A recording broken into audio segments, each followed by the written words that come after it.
रूस यूक्रेन के बीच युद्ध के आज 2 महीने पूरे हो चुके हैं और इन 2 महीनों में यूक्रेन पूरी तरह से तबाह बर्बाद हो चुका है। युद्ध के बीच यूक्रेन के लोगों ने ईस्टर मनाया। इस दौरान लोगों ने खुद युद्ध समाप्त करने की बात कही और कामना भी।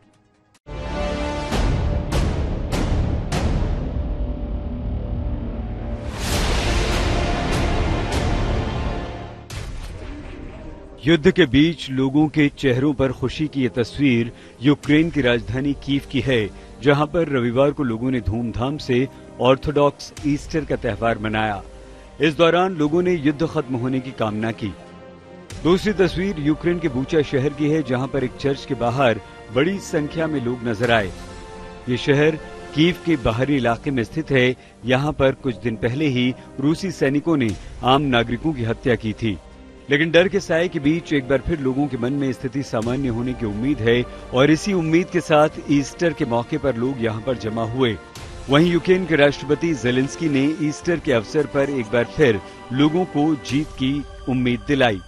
Мені здається, важливіше зрозуміти, що у нас відбувається, щоб мати точну точку зору, яку генеральний секретар може донести.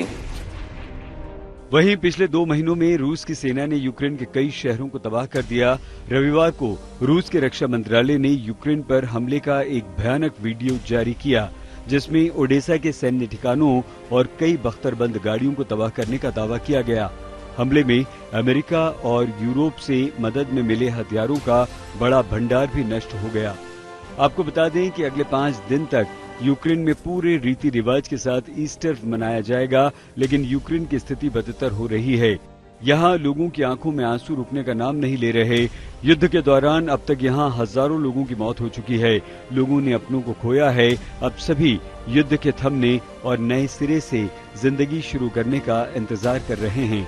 आज तक ब्यूरो। रूस यूक्रेन युद्ध को 2 महीने हो चुके हैं। रूस जहां भीषण बमबारी के द्वारा यूक्रेन के शहरों को तबाह करता जा रहा है, वहीं यूक्रेन की सेना अपने देश को बचाने के लिए पूरी शक्ति से लड़ रही है। 2 महीने बीत जाने के बाद भी युद्ध खत्म होता हुआ बिल्कुल दिखाई नहीं दे रहा।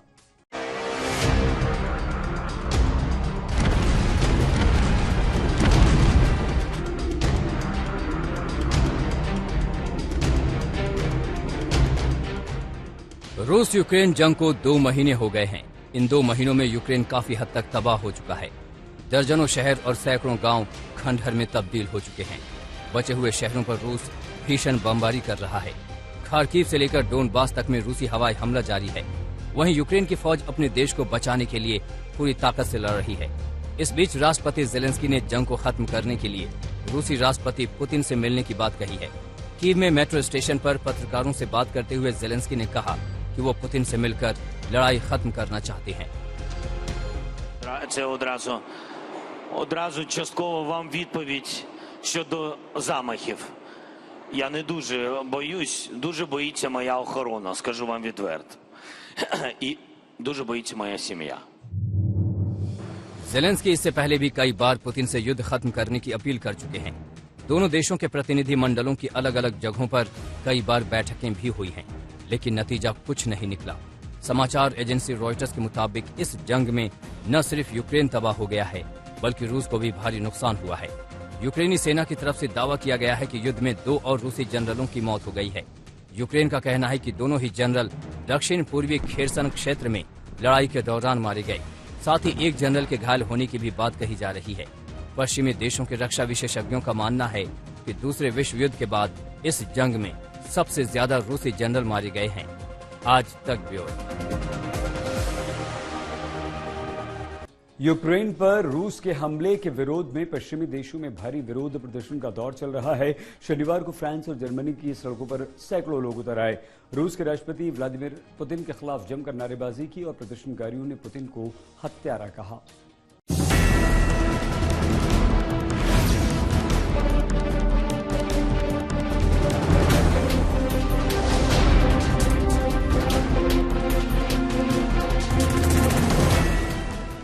यूक्रेन पर रूसी हमले को लेकर पश्चिमी देशों में भारी आक्रोश देखा जा रहा है।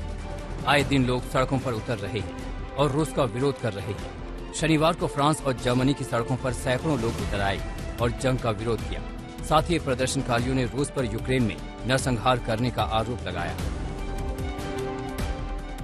फ्रांस की राजधानी पेरिस में रूसी दूतावास के सामने जुटे लोगों ने राष्ट्रपति पुतिन के खिलाफ जमकर नारेबाजी की और रूसी राष्ट्रपति को हत्यारा बताया। प्रदर्शनकारियों का दावा है कि पुतिन पूरे यूक्रेन पर कब्जा चाहते हैं, इसलिए वो किसी भी हद तक जा सकते हैं। साथ ही प्रदर्शनकारियों ने दुनिया भर के नेताओं से यूक्रेन को मदद मुहैया कराने की अपील की। We all, our family, we want to support Ukraine and tell about Mariupol, about help, about peace in Ukraine, about war with Russian people, and it's so terrible. Germany में भी रूसी राष्ट्रपति पुतिन के खिलाफ प्रदर्शन हुआ। Dusseldorf शहर की सड़कों पर सैकड़ों लोग उतर आए और रूसी राष्ट्रपति के खिलाफ जमकर नारेबाजी की। साथ ही प्रदर्शनकारियों ने जर्मनी की सरकार से रूस से तेल और गैस न खरीदने की अपील की। प्रदर्शनकारियों का कहना था कि पुतिन पर दबाव बनाने के लिए ऐसा करना जरूरी है। आज तक ब्यूरो। अर्जेंटीना की राजधानी ब्यूनस आयर्स में 10,000 से ज्यादा किसान सड़कों पर उतर आए, राष्ट्रपति भवन का घेराव किया। खाद्य निर्यात पर रोक का विरोध कर रहे किसानों का कहना था कि निर्यात पर प्रतिबंध उनको आर्थिक रूप से तबाह कर देगा। अर्जेंटीना में आसमान छूती महंगाई से निपटने के लिए सरकार ने खाने पीने की चीजों के निर्यात पर प्रतिबंध लगा दिया है।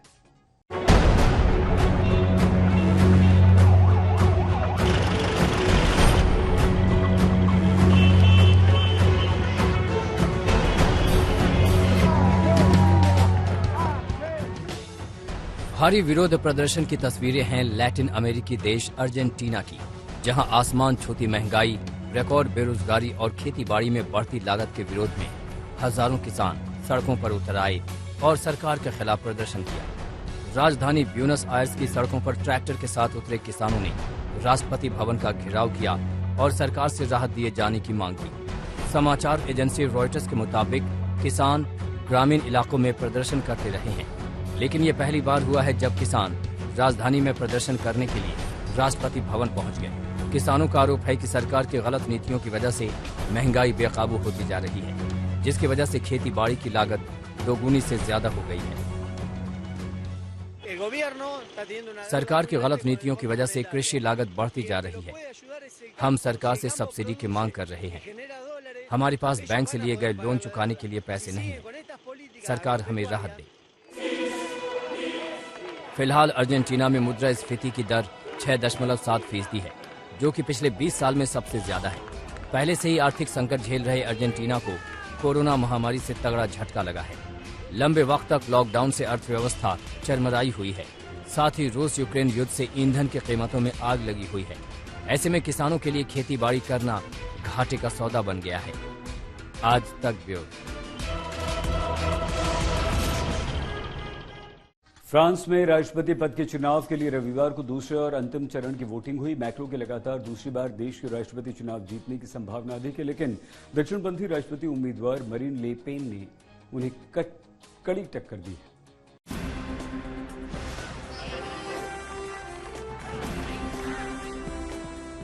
फ्रांस में राष्ट्रपति चुनाव के लिए रविवार को अंतिम दौर की वोटिंग हुई, जहां मौजूदा राष्ट्रपति मैक्रों और धुर विरोधी दक्षिणपंथी नेता ले पेन के बीच सीधी टक्कर दिख रही है। वहीं राष्ट्रपति मैक्रों और दक्षिणपंथी नेता मरीन ले पेन ने रविवार को गर्मजोशी के साथ मतदान भी किया। पहले चरण में मैक्रों 27.85% वोट के साथ सबसे आगे रहे, जबकि ले पेन 23.15% वोट के साथ दूसरे स्थान पर रही। मैक्रो के लगातार दूसरी बार देश के राष्ट्रपति चुनाव जीतने की संभावना अधिक है। अगर इस चुनाव में मैक्रो की जीत होती है तो वो पिछले 20 साल में लगातार दूसरा कार्यकाल हासिल करने वाले पहले फ्रांसीसी राष्ट्रपति बन जाएंगे। जबकि ली पेन जीतती हैं तो वो फ्रांस की पहली महिला राष्ट्रपति बनेंगी। Ce tour-là, je voterai pas. Surtout pas Macron. Pas Macron parce que là, il a fait trop de mal aux gens et il y pense que pour les riches. Et là, le deuxième tour, je le ferai pas. Je vais venir faire mes courses. C'est plus important que voter Macron ou Le Pen. वहीं इस चुनाव में France के कुछ मतदाताओं ने Macron और ले पेन का जमकर विरोध भी किया है और मतदान न करने का फैसला किया। बता दें कि फ्रांस में चुनाव 2 चरणों में होते हैं। पहले फेज में अगर किसी कैंडिडेट को 50% वोट मिल जाते हैं तो वो इलेक्शन जीत जाता है, लेकिन करीब 60 सालों से ऐसा कभी नहीं हुआ कि पहले राउंड में ही फैसला हो गया हो। पहले चरण में जिन 2 उम्मीदवारों को सबसे ज्यादा वोट मिलते हैं उन्हीं के बीच दूसरे और आखिरी चरण का मुकाबला होता है। जीतने वाला उम्मीदवार राष्ट्रपति भवन में शपथ लेता है। वहीं सर्वे के मुताबिक राष्ट्रपति पद की दौड़ में मौजूदा राष्ट्रपति मैक्रों 51% के साथ सबसे आगे हैं। दूसरे नंबर पर मरीन ले पेन है। मरीन को 50% लोग पसंद करते हैं। मतलब राष्ट्रपति मैक्रों नंबर 1 पर बने हुए हैं, लेकिन मरीन ले पेन मामूली अंतर से ही पीछे हैं और चुनाव में मैक्रों को कड़ी टक्कर देती दिख रही है। आज तक ब्यूरो। ब्राजील में रियो कार्निवाल का आगाज हो चुका है। रविवार को राजधानी रियो डी जेनेरियो में रंगारंग कार्यक्रम का आयोजन किया गया है, जिसमें सड़कों पर भारी तादाद में लोग उमड़े। इस उत्सव में विदेशी पर्यटक भी शामिल हुए। सड़क के दोनों ओर खचाखच भरी भीड़, चमकीले और भड़कीले कपड़ों में नाचते गाते दिख रहे लोग।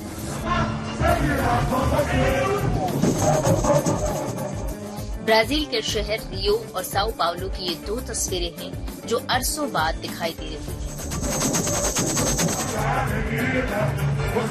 कोरोना की बड़ी मार झेल चुका ब्राजील एक बार फिर अपने पुराने रंग में रंगता दिख रहा है। रियो और साओ पाउलो कार्निवल में सांबा स्कूलों का महत्व कितना अधिक है, इसका अंदाजा इस बात से लगाया जा सकता है कि ब्राजील के अधिकतर बड़े सांबा स्कूल कार्निवल में अपने डांसरों को भेजते हैं और जिन्हें परेड में देखने के लिए दूसरे देशों तक से लोग आते हैं। दरअसल कोरोना महामारी के कारण इस साल 2 सालों के बाद कार्निवल को मनाया जा रहा है। यही कारण है कि दोनों ही शहरों में कार्निवल को देखने वालों की तादाद हजारों में नहीं बल्कि लाखों में पहुंच चुकी है। Meu coração está saindo pela boca já, viu? Tô ansiosa para estar na avenida. Porque foi muitos anos parado, 2 anos parado, né? Então, agora a emoção é muito grande.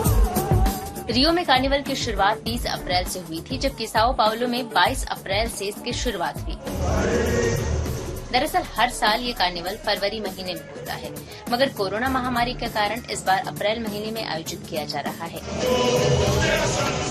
हर बार की तरह इस बार भी कार्निवल में सांबा डांसरों का बोलबाला देखने को मिल रहा है। रंग बिरंगे कपड़ों को पहनकर परेड निकालते लोगों की यही वो तस्वीरें हैं जिसकी दीवानगी न सिर्फ ब्राजील बल्कि पूरी दुनिया में देखने को मिलती है। आज तक ब्यूरो।